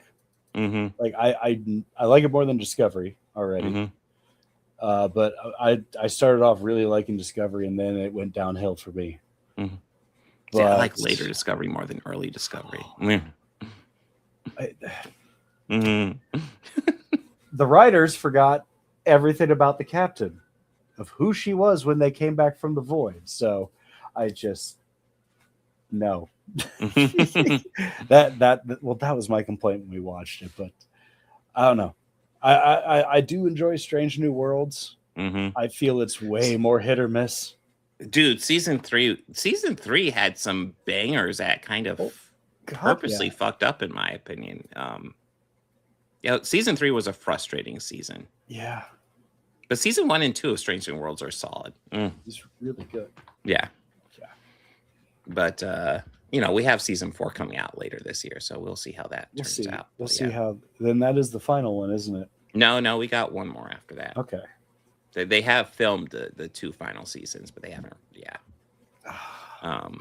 But yeah, I'm hoping that continues to be good. I'm hoping so too, and I'm hoping we get more of this because there's one more season of this that they have ready to go. So. Because we got to finally see them working as a team, and it was all nice because I knew it would be conflict that would bring them together. Yeah, not necessarily with them, but a conflict. How they have to just go, and their training takes over. Mm-hmm. And yes. Yeah, and New Spraka is just a fun villain. Like, and we also, and we also got a returning character from Strange New Worlds too. Discovery. the crew member from Discovery. Oh yeah, Tilly. Well, I mean, we've had Jet Reno there, but yeah, Tilly got an episode. Which is, I remember complaining about that the first run. I go, wait, wasn't she supposed to be teaching at the academy? Like, yeah, what I've read is that she was supposed to have more roles, but then the actress actually got another job, and so essentially Jet Reno got those roles, and I love Jet Reno too. That's so it's fine. like, okay, that's good. Yeah. But yeah, overall, solid season, not perfect. Like I said, episode 7 is probably my least favorite. Episode 3 is fine. It's not great. I think episode 2 is a little long in the tooth. But yeah, overall, I think this is a solid series, solid start to a Star Trek series, and by far, not one of the worst season 1s in Star Trek history. Let's be real. Yeah, that's the thing. Like, I say this all the time, but I'll continue saying it. People who freak out over this, like, just tell me if TNG season 1 came out now, it would get fucking massacred. Oh my god. TNG season 1 sucks. Yeah, when I wanted to when I was first getting into Star Trek after watching all the originals and stuff, because I was like, oh, it's OG or nothing. And then I decided to watch Generations. And that made me interested to watch Next Gen. Yeah. So I started on the show, and it was just season 1, especially the beginning of season 1, is god, it's bad. Patrick Stewart is a phenomenal actor, and absolutely he can carry a lot. Mm-hmm. And he carried that first season. He did what he could. Yeah. It does get better. Oh god, yeah, no. There's a reason why TNG is considered one of the best sci-fi series, because it gets better. But yeah, this is a solid show. I think it's a good starting point for a series. I'm interested to see where it goes from here. Anything you want to add, Bobby? No. All right. So that brings us to Hoppers. Something I wanted to give a shot to after Elio, because I slept on Elio and I saw it for the Oscar catch-up, and I was like, holy shit, that was good. I slept on that when it came out. So I was like, I don't want to sleep on the Pixar and original animated stuff. And I think I'm getting old, Bobby. You want to know why? Why? Between my kids and myself, I'm the only one still interested in Pixar movies.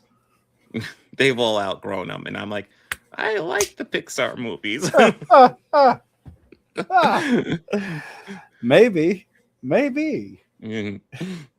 But yeah, so Hoppers is about Mabel, who is this big environmental nut. She's an environmental nut because she grew up pretty much visiting her grandma all the time, and grandma had a glade in the backyard that was, just all this wildlife, and she just fell in love with it. And the beginning of this is just kind of this beautiful montage of her and her grandma, and her growing up, visiting her grandma all the time, and their relationship. And it was kind of fucking beautiful. Not quite as great as the beginning of Up, but it was like hitting on similar vibes. Is it as devastating as the beginning of Up? No. Oh, okay, good. So they don't get the warm fuzzy feeling, just lasts a little bit. You don't go in bitter to the movie, which is the first time I watched Ed, I really related to Ed Asner. Dude, yeah, there's a reason why Up is my favorite Pixar movie. Holy shit, that packs a wallop. It's mine too. Yeah, it is. It's so good. But yeah, it was channeling similar vibes to Up, and I really liked the beginning of this. But eventually, we get to the main story. After the grandma has passed, she's asked her daughter or granddaughter to watch the glade for her. And a mayor, played by John Hamm, who was fun. He cheeses this nicely. He is. I love it when he cheeses. Yeah, he is going to build a highway through the glade because there's no animals there. So, they don't need the glade. So they're going to build a highway through there so people can get to work 4 minutes faster. Priorities. And Mabel's, of course, against that. She wants to defend the glade.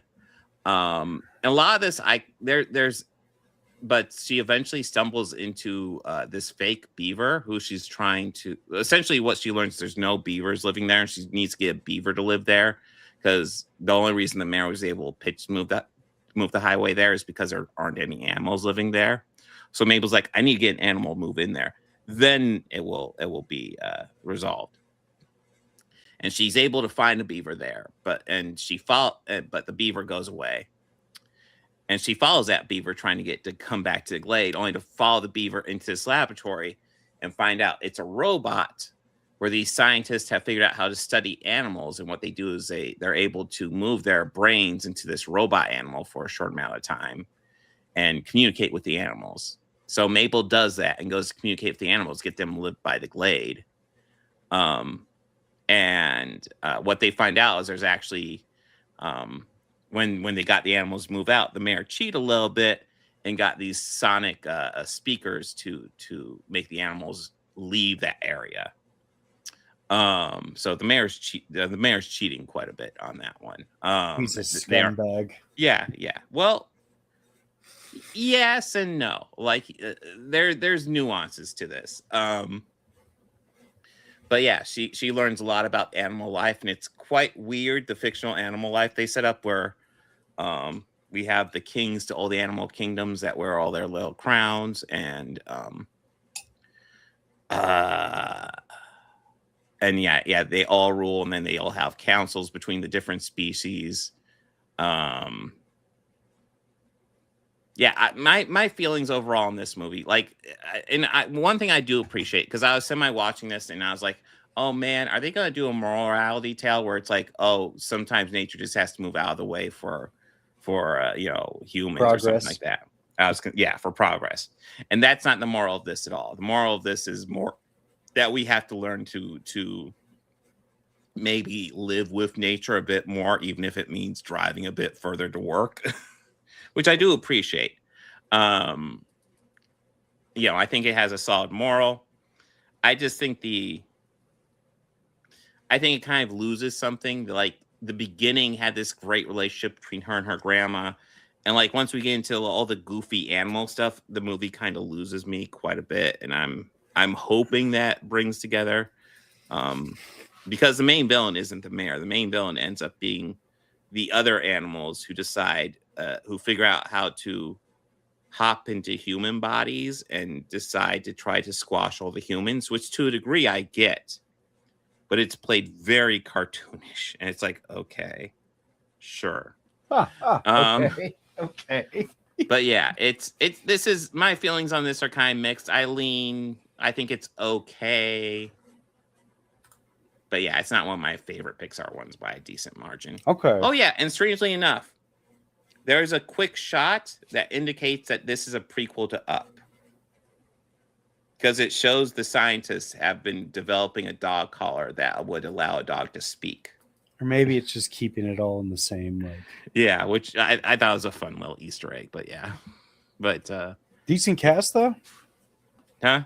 Decent cast? Yeah, the cast was the cast was solid on this.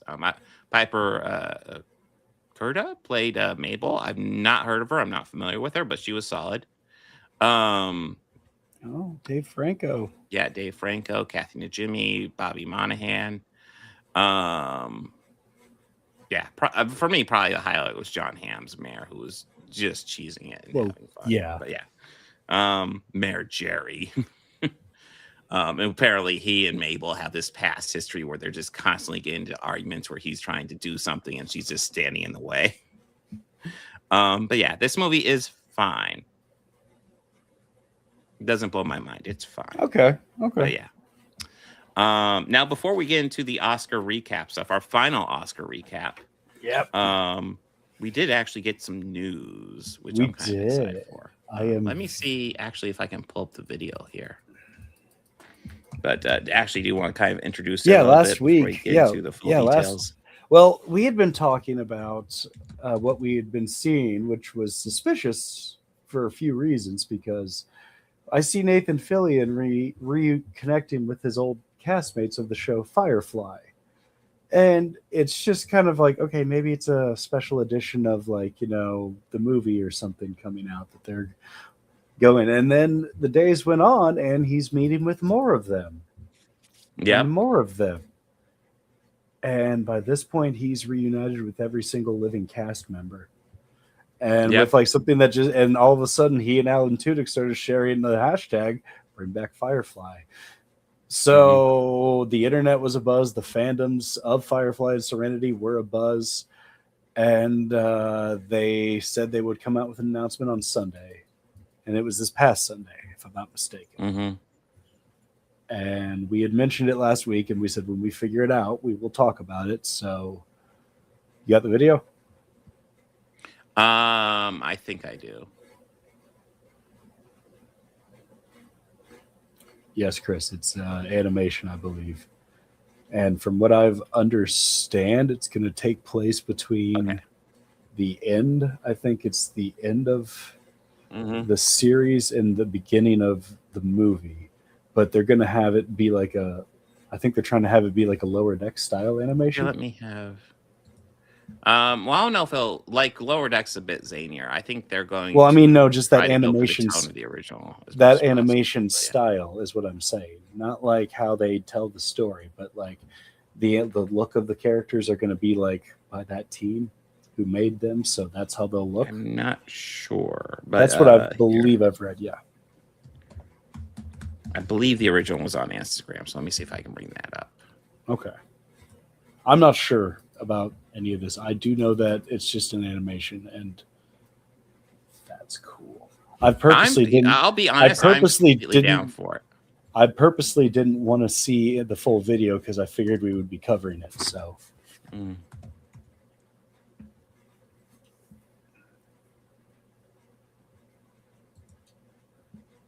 Just a little sad that we're not going to get Book in it, but I that's a little sad, but I get why, and I would be really mad if they recast him. I don't know. I'd be okay with a recasting, but I would also be okay with a recasting, but then having a reason for him to go off to the town that he formed very quickly early on. You know? Yeah, I would be okay if they just used old audio clips and pieced it together. Oh no, I'd much rather recast, but.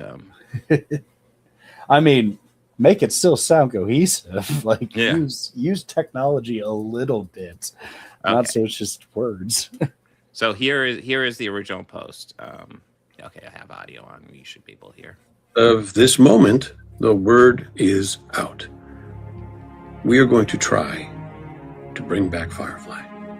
And this time, we're going to animate it. Guys, bringing back Firefly, crazy or not crazy? Not crazy. Crazy. It's crazy. Not crazy. Crazy. Crazy. It's crazy, but it just might work. Now, to do this, we would need Joss's blessing. I got it. The rights from 20th Century Fox / Disney. They got excited. They said yes. The showrunner. I got 2. Tara Butters, Agent Carter, Dollhouse, Mark Guggenheim, Arrow, Flash.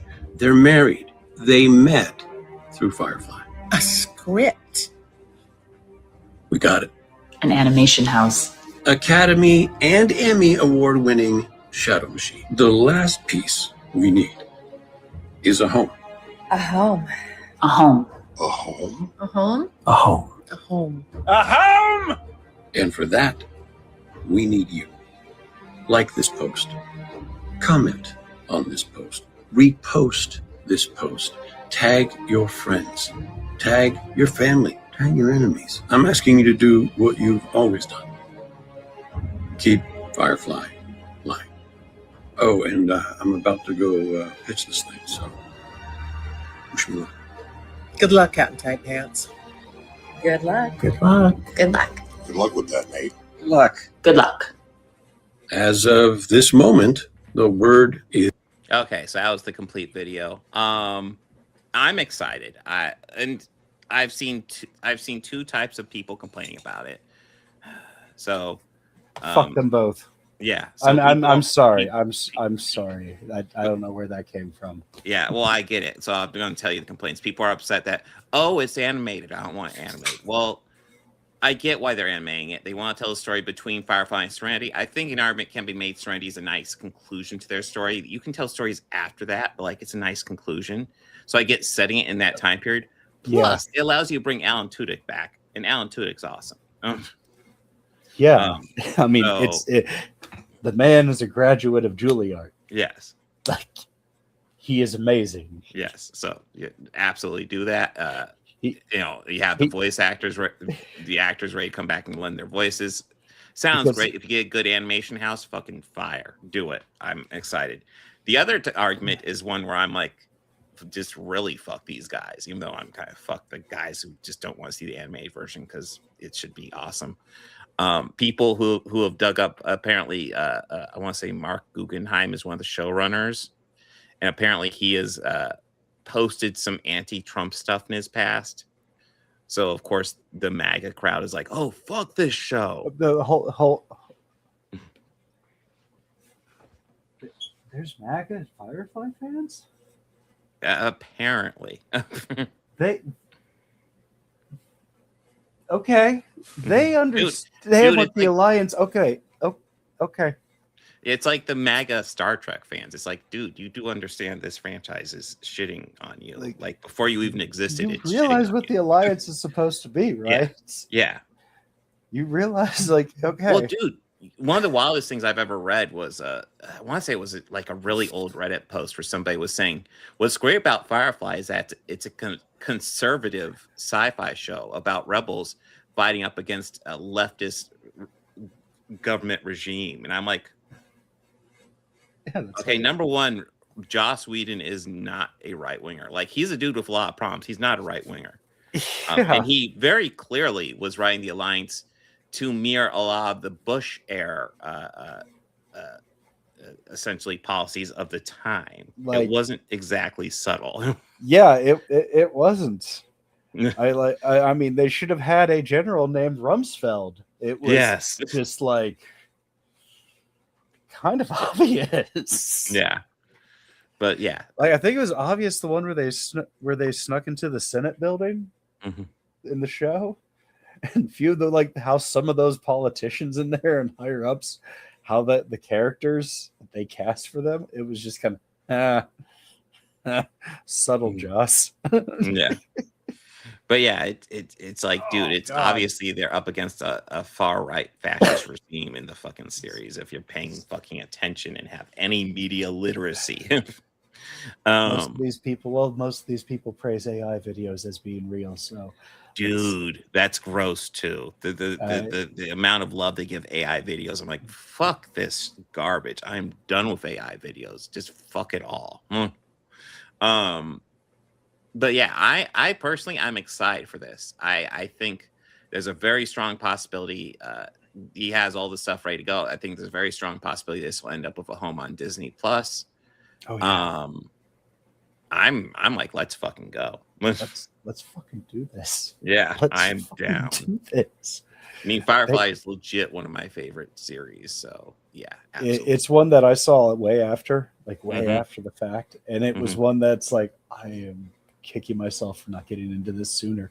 And this is actually a little bit of good news because this comes like maybe a day or two after the announcement that the Buffy sequel reboot that was being done, that they had the pilot all completely ready to go and they were ready to go ahead and do a full season order, got canned, and Sarah Michelle Gellar announced that. Yeah, it was just like, wow. She was she was executive producing it, wasn't she? She was executive producer, and I know she was in the show. Yeah. Because I think it's supposed to be about the next generation of Slayers, but she was there to pass the wand, I believe. I don't know if she was a regular in the series or just or the stake, as it were. Yeah, pass the stake. But so I mean, that's too bad. Yeah, well, essentially, lots of people were saying it was a solid show or pilot. But the guy earlier who was that he also wrote the Dollhouse, and the Dollhouse is another one that's just kind of. Dollhouse was solid too. Yeah. It was like, yeah, what do you think this organization's supposed to be? Like, he wasn't subtle with that. No, but yeah. I am hoping, hell, I am hoping worst case scenario, at least they can get some sort of direct to DVD thing. But I think it's very likely going to find a home on Disney Plus. Oh yeah, that's my guess. I mean, if it has physical media, I'm getting it. Yeah, so one of the apparently they pretty much know who killed the Buffy reboot. One of the executive producers working on it was like, "Well, I'm not really a fan of the show, so I don't know if I'll do this." And they're pretty confident he's the one that shit canned it. Jerk, It's all right. jerk. It's all right. Yeah, we're gonna see Sarah Michelle Gellar in Ready or Not 2. Yeah, that's coming up pretty soon. Yeah. And I was excited in the trailer when I saw her. I was like, yeah. Oh, what up, girl? Hell yes. But yeah, I'm excited for this Firefly reboot for sure. I am too. I am very thrilled about it. Yes. And honestly, like if they want to tell, like I think if the animation works and they want to tell like a season or two in between the two, then maybe if they want to tell some of the stories afterwards, they can do that too. I would still like to figure out a way to work Alan Tudyk and the stuff afterwards, but I know that's tricky, but not spoilers, but I mean, maybe just like old recordings. Maybe, yeah. That Zoe would have. Yeah, maybe that. Because I mean, that I'm sure that plays for their kid or something like that. Yeah. Since it's animated, they could easily do that. Even hologrammed, yeah. Mm-hmm. But I think out of all the ones that I see returning, the one that got me the most excited was Summer Gal. Yeah. It's just more like, oh fuck yes, fuck yes. Because I mean, she was also awesome in the Dollhouse too. True. Yeah, and Jewel Slate. Yeah, and Jewel Slate. Yeah, no, like the Firefly cast was all great, and they all made their characters so likable. I mean, so much to the point where whenever people tell jokes about like there's a joke that people love to tell about, how does a reaver clean its spear? It's like runs it through the wash. And I'm like, every time I see that, I'm like, I always had to post me, it's too soon. I'm not ready for this. I'm not ready. Over the line. Yeah, over the line. Yeah, dude. No, I'm not ready. I can't. I've seen someone share that, and I replied with one, like, I think it was Nathan Fillion at the bonnet meme. Yeah. I swear by my pretty poor bonnet, I will end you. But, yeah, I'm excited. But back to Oscar stuff. So, some stuff we're rewatching that's been a few months since I watched. Kind of want to refresh myself. This is the Organized Chaos Podcast, Oscars coverage 2, Electric Boogaloo. Yes. The final time. Bit more left. The final part that we're doing this show is the time we're naming the segment. Yeah. On its last installment. Yes, the final installment. Rewatching Frankenstein and Sinners because it's been a moment. These are both movies I think upon rewatch I appreciate a lot more than the first time I watched them, which is like not saying as much for Frankenstein because Frankenstein I was kind of underwhelmed, and rewatching it and knowing what to expect, I was able to appreciate a lot more of what this movie did. I think overall it's a beautiful looking movie. It does a great job, and I love. For me, the highlight of the movie is just when the creature takes over telling the story. My daughter read the beginning of the book, and I didn't realize the whole thing with the boat was a framing device from the book. I didn't realize it was from there. I feel what, Mary Shelley's? Yes. Yeah. I didn't realize that. Yeah. I'm a noob. But that's why I told you it's a cool book. You should read it. Yeah, I really should. It's a good book. Yeah. I think there's a lot of ideas here about parenthood that are explored about bad parenthood. Obviously, Charles Dance is not a good father to his son, and Victor is an atrocious father to the monster or the creature. Yeah. Yeah. And I was really just touched when he first creates the creature, and like the creature is just like looking over him when he wakes up. And when he goes close to the creature just hugs him. And it's like, oh my God. Like the creature starts out so gentle. And it's not this monster that we see at the very beginning of the movie just killing people. Yeah. And we quickly see why, because Victor is just locking him in the fucking dungeon and fucking treating him like shit and being a general asshole to him. And then seeing the creature kind of explore the world on his own. I love him encountering the blind man, which is always a highlight. I mean, that was a great moment in Bride of Frankenstein, too. Yeah. Great moment in Young Frankenstein as well. I was going to make espresso. Both actors in that scene are now passed away. That's sad, but they were both great. Yeah. Fucking Peter Boyle. Peter Boyle and Gene Hackman. Oh, my God. But yeah, there's some great stuff here.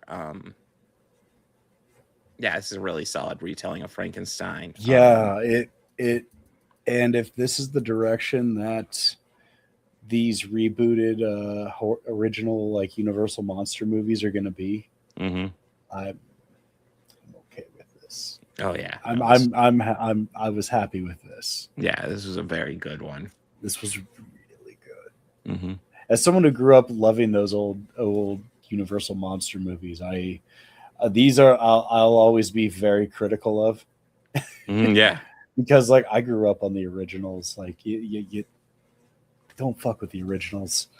These have been great. Dracula was great. This was great. Wolfman was really good. Like it kind of had more layers to that.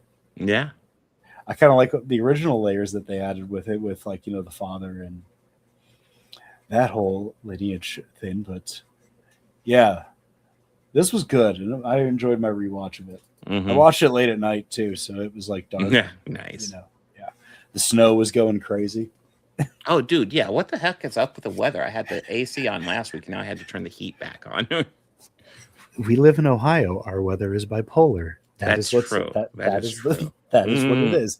Also, the Marmot was right. We're technically still at that 6-week mark. True. We aren't to spring yet. Yeah. I swear, every year, I'm going to have myself a new hat.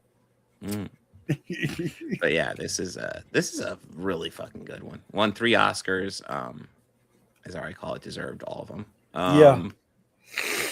Anything you want to add, Bobby, or recap Sinners bit? No, I could sing enough praises about both of these movies. So yeah, Sinners. Dude, like as much like this is a bit different than Frankenstein because I wasn't underwhelmed when I saw this. I really liked it when I first saw it, and I think I liked it even more on the second time because there's so much to appreciate with this movie, which is how it's done. The performances are all outstanding. Oh, I'll admit this was probably my 3rd or 4th time rewatching it since the theater. I've watched it at least twice. This is only my second time rewatching it. Yeah, I think I watched it when it came to streaming again, just because it was there. I've been wanting to watch it, but yeah, it's a great vampire movie. It's a great celebration of Black culture. It has a great fucking music video in it. There is so much to praise about this movie, and I brought up the performances. Haley Steinfeld as Stax X. Mary. Yeah, it's great. How at first she plays a very sympathetic character, and then spoiler alert, when she goes vampire and turns evil, how menacing she becomes all of a sudden. It's like, whoa. Delroy Lindo is fucking amazing in this. Michael B. Jordan is amazing as well. Both of his performances are great. Yes. I'm trying to remember. Is he the Jack first? O'Connell? I kind of want to double check. I'm wondering if he's the first actor to win an Academy Award for dual performances. Because I know lots of people have been nominated. I don't know if they've won though. It might be worth looking up. Maybe I'll find out next week. But yeah. But yeah, this is a beautiful fucking movie in a lot of ways. Yeah, it's fucking Michael B. Jordan got the Academy Award as deserved. And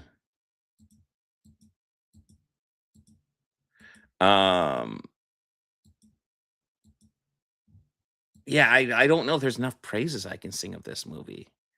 I mean, what else can we say that hasn't already been said before? I mean, I will say. No, he's not the first person to be to win from the Oscar. Performances. Yes, it was first Lee Marvin playing twins in Cat Ballou from 1965. Oh, wow. But damn. Mm-hmm.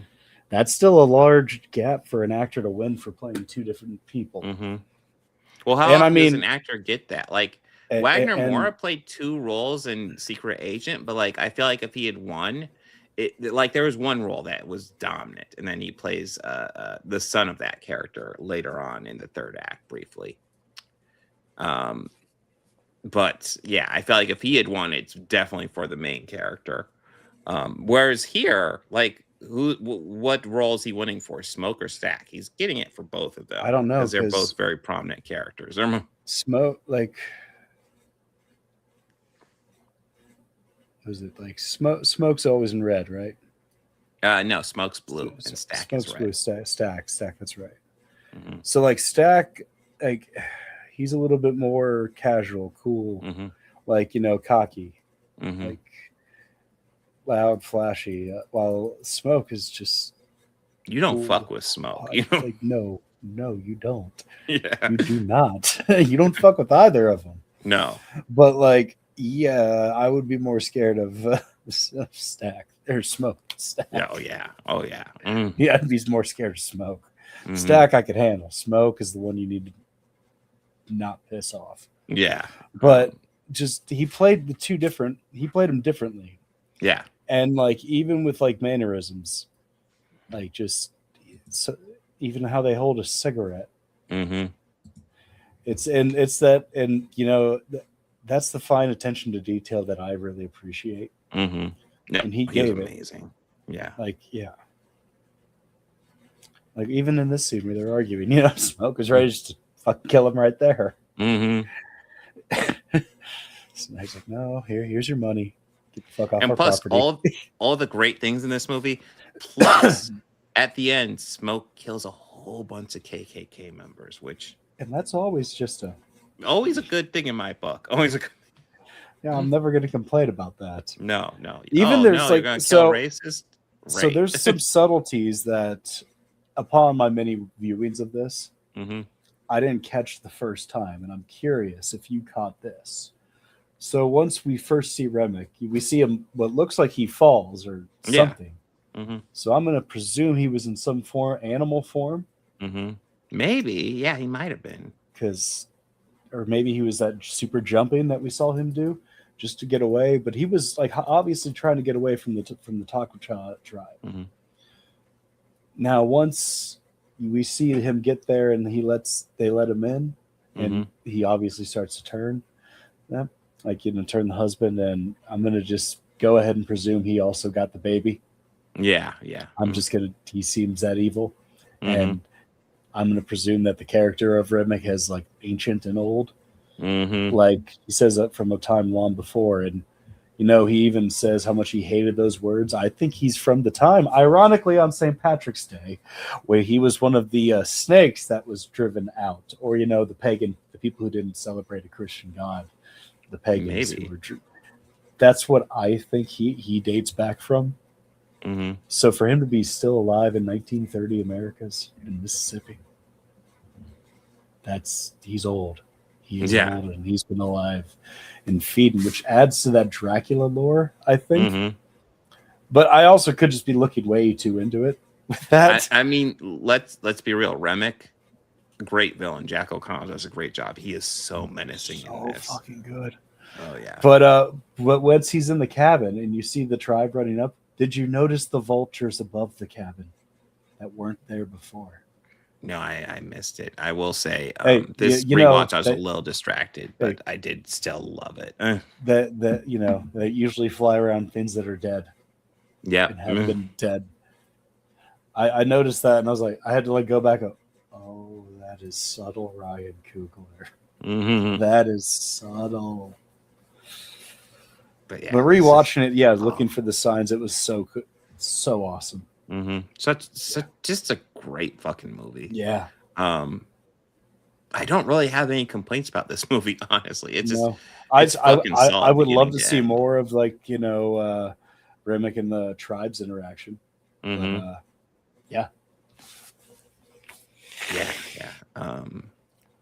Yeah, this is just I don't know how much to praise it. Yeah, It's this was amazing. great, and Michael B. Jordan, you absolutely deserve that Oscar. Oh God, yes, absolutely.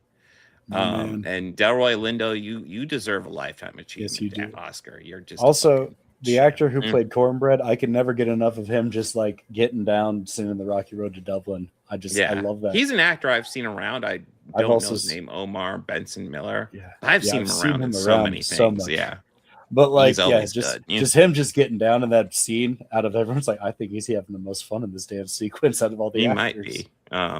But yeah, God, such a fucking good movie. I can't, guys. If you haven't seen fucking Sinners yet, watch Sinners. I cannot praise it enough. Great.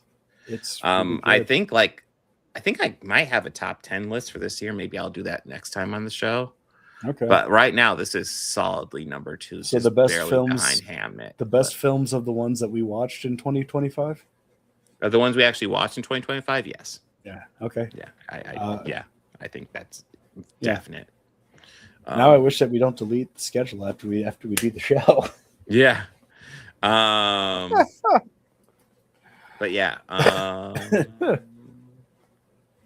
Yeah, let's is there anything else you want to talk about, Bobby? No, that's okay. Let's go into next week when we'll have our first normal episode that we've had in a while.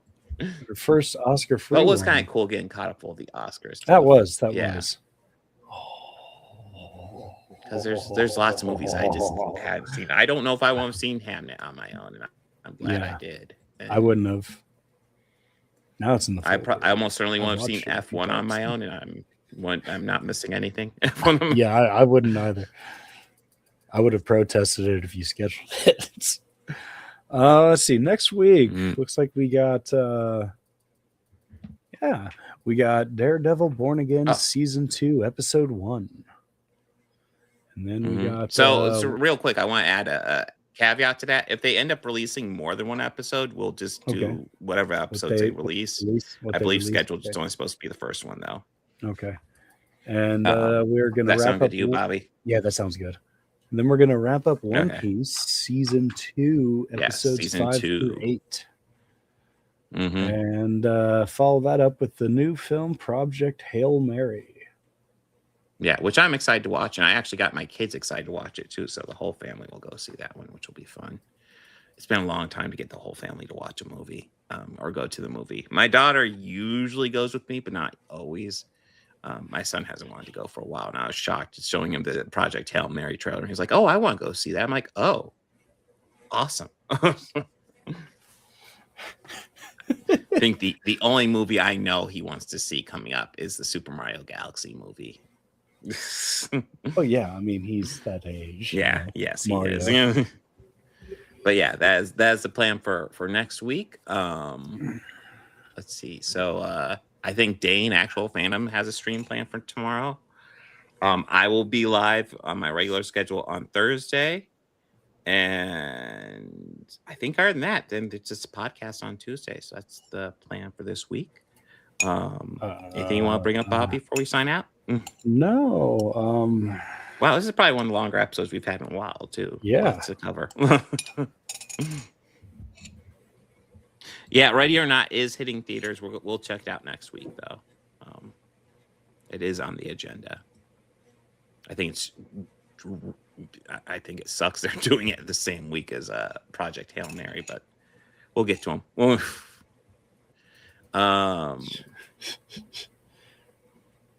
There was something I wanted to share with you off the air, but I need to find it real quickly. Okay. So should we go ahead and sign out? Or? Yes, we should. Okay. Yes. All right. So, guys, party on and be excellent to each other. Take care.